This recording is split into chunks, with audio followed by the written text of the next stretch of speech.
How to exchange a faulty item for a customer. So our customer is PR England and he's bringing back a hydraulic breaker which he's got a fault with. It's got a bit of a leak on there. So we've got a couple of options. First of all, we go to hire and we click on exchange. And in here it's going to ask for the contract number, which we don't know.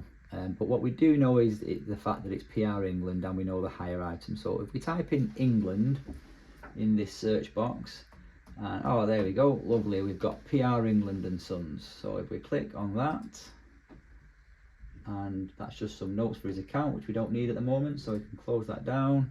And there it is, that's the hydraulic breaker 2469, as I stated earlier, that we've got back, and he's got a problem with it. So we're going to double click on this item. And here we've got the option to type in the new item number. So this is the item number that is returning, original item, and this is the replacement item, and it is 2H4132. And there it is, the power pack. So we'll click on that, and here there's a little drop down arrow so we can put the reason, what's wrong, and it is a breakdown, and select OK.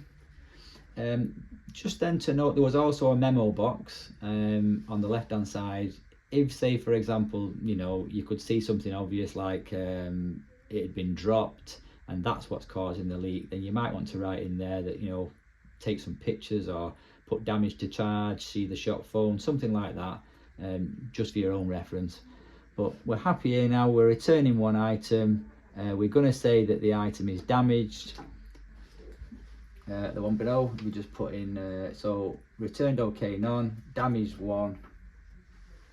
Now, if you were knowing the charges, if it was a particular piece that was missing, like if it was a rubber foot off the machine, then you might have one in stock and you could put raised charges now. But we don't know what the damage is going to be, so we're going to say don't raise charges now. And that will give us the option, once it's been into the workshops and they've done the assessment, they can then let us know and we can raise it against this ticket. So here we're just going to click OK.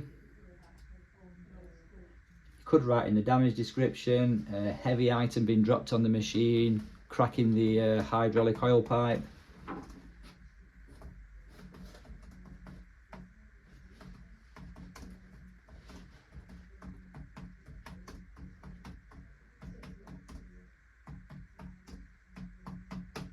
And you may want to put awaiting inspection, damage to charge, something along those lines, just so that the customer knows that he will be getting a bill in the near future.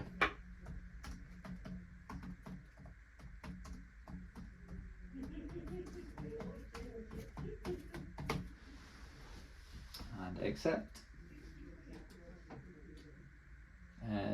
So do you want to return and issue new accessory items? So that is the steels, for example, but if the customer's happy with the ones he's got, you can just select no. Accessory items are attached to the item that you are replacing. Like I've just said, it's the steel, the point and the chisel. It's just clarifying, are you sure? Do you want them to be attached to the new item? Yes you do, because he's still got them. We're happy at that now, so we're just going to press accept. That's personal preference if you keep a damaged file or if you want to give a copy to the customer so he can take it back to his office. So it can be a yes or a no. We're going to say no at this point. Customer's happy.